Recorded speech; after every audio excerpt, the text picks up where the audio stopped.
I still remember that night so clearly. Not because I was scared of ghosts or jump scares in the haunted house, but because someone violated me, and no one really took responsibility after it happened. At the time, I was studying at a small college town in the Midwest. My 3 friends, Tyler, Brandon, and Josh, and I decided to visit a seasonal haunted house that was pretty well known in our area. They only opened around Halloween, out on an old farmland far from the city. A lot of people said it was one of the scariest in the region, so we thought it'd be fun to try it out. We got there that night without any weird expectations. We just wanted to have fun. The place looked simple. There was a ticket tent, a fenced queue area, and faint horror music playing from inside. What was kind of strange was that they made everyone go in one by one, not in groups like usual. They said it made it scarier because you had to face everything alone. We figured it was just a gimmick to set the mood, so we agreed. Tyler went in first, then Brandon, then me, and Josh went in last. They spaced us out about 2 or 3 minutes apart. When it was my turn, a woman dressed as a zombie greeted me and told me to go into the first hallway. At first, everything seemed normal. Strobe lights, screams, actors jumping out from hidden doors. I just kept walking straight, following little arrows on the wall. I wasn't too scared, just staying alert. Then I entered a hallway that was pitch black. No sounds, no lights. I couldn't see anything except a faint silhouette ahead. I kept walking slowly until I felt someone's hand on my back. At first, I thought it was just part of the attraction, but the hand stayed there for a long time. Then it slid down to my waist. I immediately said loudly, "Okay, that's enough." But there was no response. A few steps later, whoever it was got even closer, pressing their body against my back. The hand moved up, wrapping around me from behind, then suddenly grabbed the front of my pants hard. I pushed them off and spun around, fumbling for my phone's flashlight. What I saw was someone wearing a plain black cloth mask, no costume, just a dark hoodie and jeans. He stood there silently, staring at me. He didn't say anything. He didn't laugh. He didn't panic. That's when I realized I wasn't in the main part of the haunted house anymore.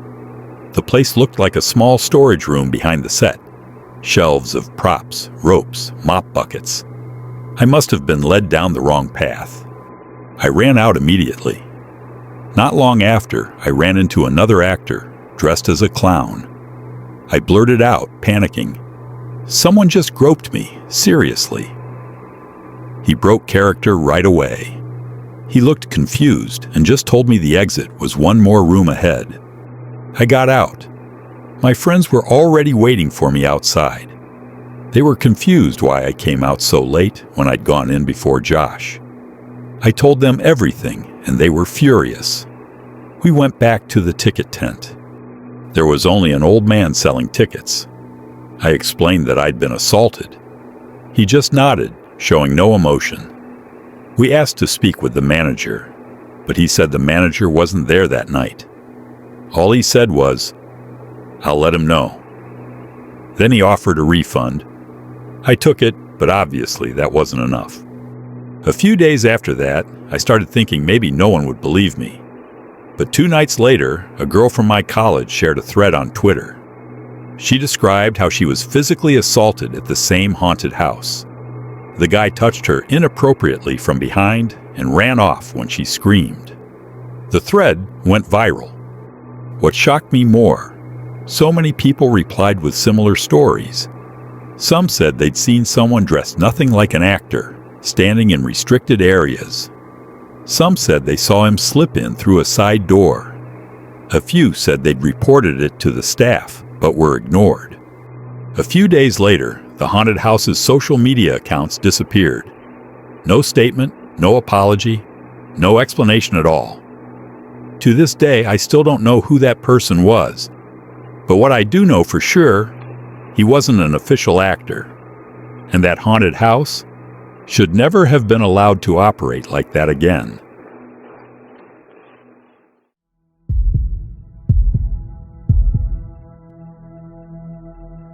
I've never been the type of person who enjoys scary things.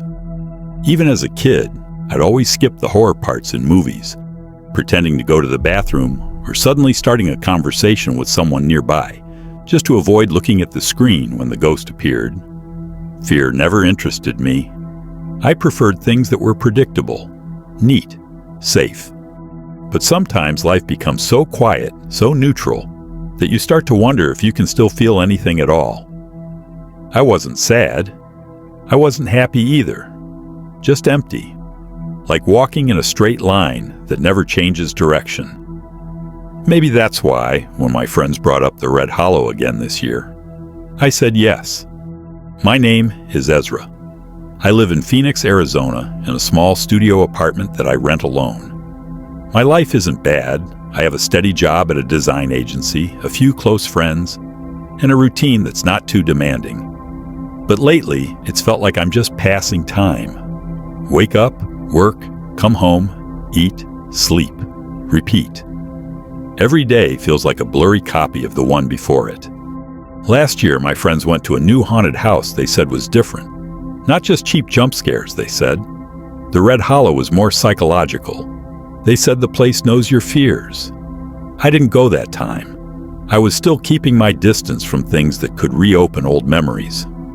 But this year, when they brought it up again, I didn't have a reason to say no. I thought maybe I needed to feel fear. Fear, at least, is a feeling. We met up at Leah's apartment. She's been my best friend since college. Jonah, Mila, and Danny were there too. We sat in a circle, talking about what might happen, daring each other, joking about who would get scared first.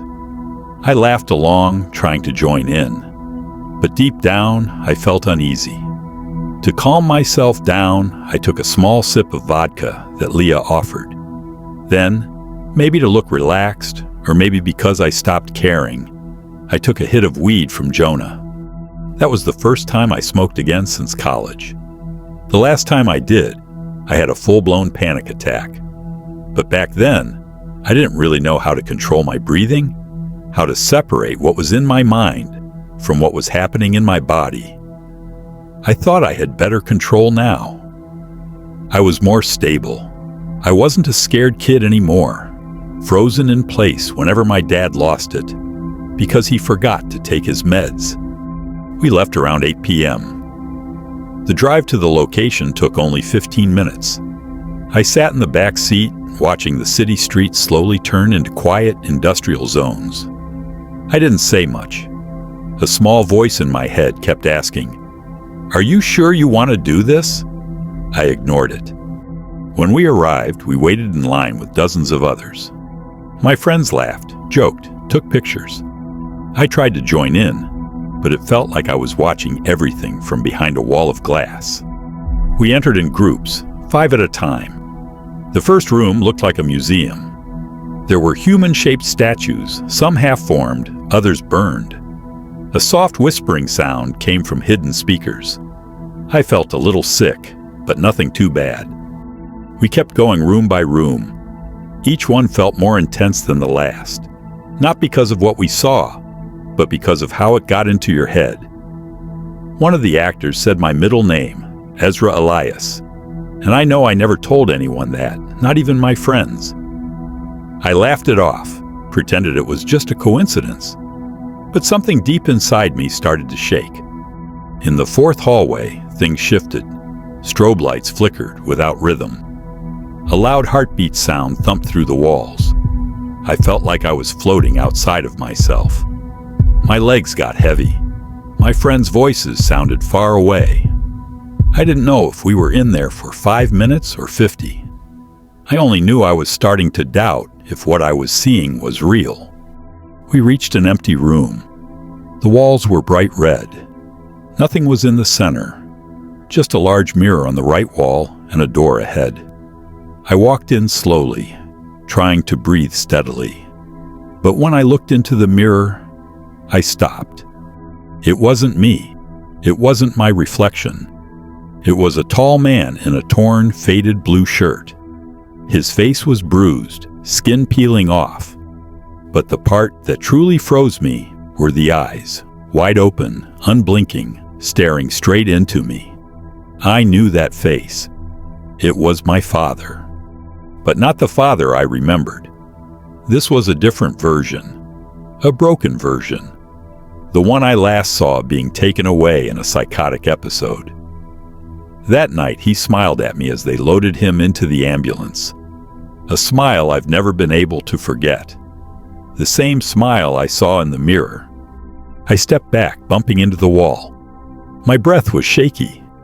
Leah turned and grabbed my arm. I couldn't speak. I just pointed at the mirror and whispered, "That's my dad." She looked at it for a long moment, then said, "Ezra, that's you. That's your reflection." I shook my head. That wasn't me. That smile wasn't mine. Those wounds weren't mine. But I knew he was there, watching me, waiting. We left the room quickly. My friends laughed, thinking I was just panicking from the weed. But I couldn't explain. The world felt like a nightmare I couldn't wake up from. As soon as we got outside, I threw up. It was loud, my stomach empty. My whole body was shaking like I had just come out of an ice bath. My friends rushed over, trying to calm me down. But I couldn't hear them clearly. Every sound was muffled. I went home alone that night. I didn't reply to anyone's messages. At home, I showered for a long time. The hot water didn't help. My heart was still racing. I put on a hoodie and sweatpants, then sat at the edge of my bed. The closet mirror in the corner stared at me like an open eye that never blinked. I tried to calm myself. I kept repeating in my head, it was just an illusion. Just the THC and stress. You're tired. You panicked. It's not real. Then I looked up, and he was there again. Same face, same stare, not moving, not speaking, just looking at me the way he used to when I was a kid, sitting for hours without saying a word. I screamed, threw a pillow at the mirror. The glass shook, and when I looked again, he was gone. But it felt like part of me broke with him. Since that night, I've never gone back to the Red Hollow. I haven't touched weed again. I've stopped going to parties and big events. I've covered every mirror in my apartment, one by one, even the tiny one in the bathroom. Because now I know one thing. Fear doesn't always come from outside. Sometimes it crawls out from the deepest place, the one you've kept locked for years. And once it's out, it never really goes away. And every time I'm alone for too long, I feel like he might return, staring at me, waiting for me to stare back, from a reflection that should be empty.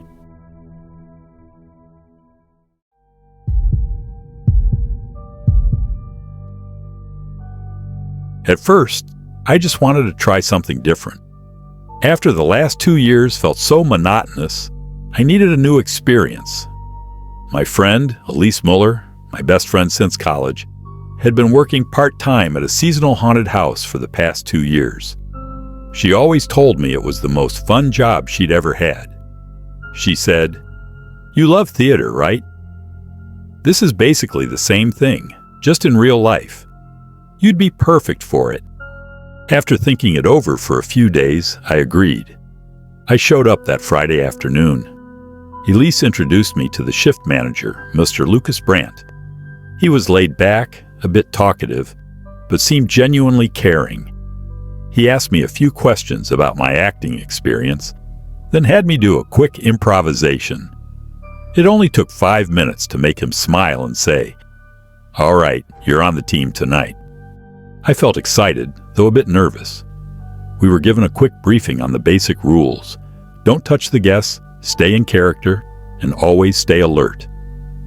If there's any problem, just yell or call for help on the walkie-talkie, he said, showing us the small radios the supervisors carried.